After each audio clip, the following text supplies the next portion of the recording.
from Microsoft. Your computer has alerted us. Hello? Yes, my computer is talking to me right now and it's telling me to call a number and it says my credit card information is going to be stolen if I don't call this number. Can you help me out? Remotely. Please call us immediately at the toll-free number listed so that Yeah. our support engineers Okay. can walk you through the Okay, I'll let you on my computer. All right, don't worry. If you close this,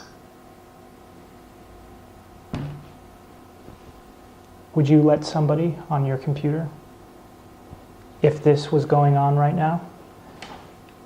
My name is Dr. Phil, and this Tuesday, as dreary as it is, I want to educate you on what social engineering is and what you can do to better protect yourself against it.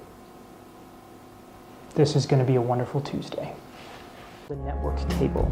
Routing the internet slowly. A VPN connect. There's no hope.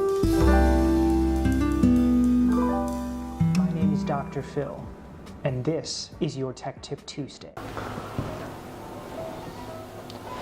So what just happened was a form of social engineering called browser hijacking.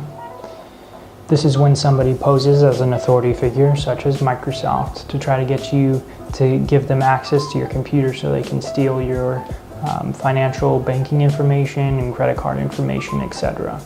All you really have to do is shut down your computer, and if you're unable to shut down your computer, if this thing's frozen, hold down the power button that's physically on your computer and hold it down for 30 seconds, bring it back up, and then try accessing the internet and not going to that website again. And you will notice that you can use the internet and everything's fine. No data has been stolen.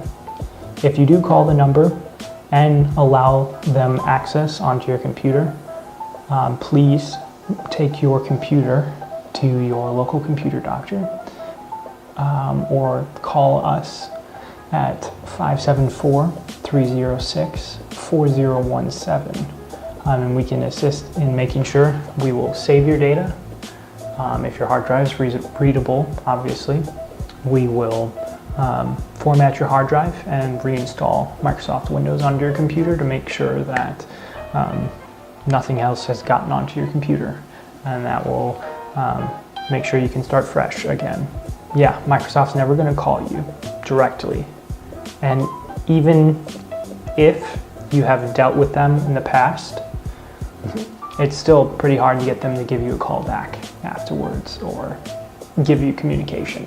Just go onto their website if you have any questions about a scam like this, and actually call that number and they will say, no, that was a scam.